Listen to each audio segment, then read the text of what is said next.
మంచిర్యాల జిల్లా లక్షపేట మున్సిపాలిటీలోని స్థానిక విశ్రాంతి భవన్ ఆవరణలో సోమవారం డీజేఎఫ్ మండల అధ్యక్షులు మధుచారి ఆధ్వర్యంలో ఈ నెల 10న పెద్దపల్లిలో జరిగే 5వ జాతీయ మహాసభను విజయవంతం చేయాలని కోరుతూ పోస్టర్ను ఆవిష్కరించారు. ఈ సందర్భంగా మంచిర్యాల జిల్లా ఉపాధ్యక్షులు కృష్ణపల్లి సతీష్ మాట్లాడుతూ ప్రభుత్వం విడుదల చేయబోయే అక్రిడేషన్ కార్డులు అందరికీ అందేలా చూడాలని, విలేకరులకు ఇందిరమ్మ ఇండ్లను మంజూరు చేయాలని అన్నారు.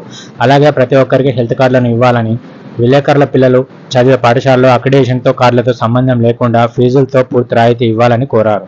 ఈ కార్యక్రమంలో విలేకరులు భాను, సందీప్ యాదవ్, తిరుపతి, రమేష్, మహేష్, శేఖర్, తిరుపతి తదితరులు పాల్గొన్నారు. జై డీజేఎఫ్. ఈ నెల ఆదివారం రోజున పెద్దపల్లి జిల్లాలో 5వ జాతీయ మహాసభ జరుగుతుంది. జర్నలిస్టులది మన మంచిర్యాల జిల్లా నుండి విలేకరులందరికీ ఆహ్వానమే. అదేవిధంగా ఈరోజు మన లక్షపేటలో పోస్టర్ ఆవిష్కరణ చేయడం జరిగింది. మన యొక్క హక్కుల కోసమై పోరాడాలి. మన ఫీజుల కోసం కానీ, పిల్లలకి ఇళ్ల స్థలాల కోసం కానీ పోరాడదాం. ఇన్సూరెన్స్ కోసం కూడా మనకు డీజేఎఫ్ తరఫున కేటాయిస్తుంది. దీన్ని అందరూ వచ్చి విజయవంతం చేసి వినియోగించుకోవాలని కోరుకుంటున్నాం.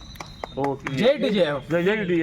డెమోక్రాటిక్ జర్నలిస్ట్ ఫెడరేషన్ డీజేఎఫ్ ఈ నెల ఆగస్టు 10వ తారీఖున పెద్దపల్లిలో నిర్వహించే 5వ అంతర్జాతీయ మహాసభలకు లక్షపేట మండలం నుండి డీజేఎఫ్ సభ్యులందరూ హాజరు కావాలని నా యొక్క మనవి.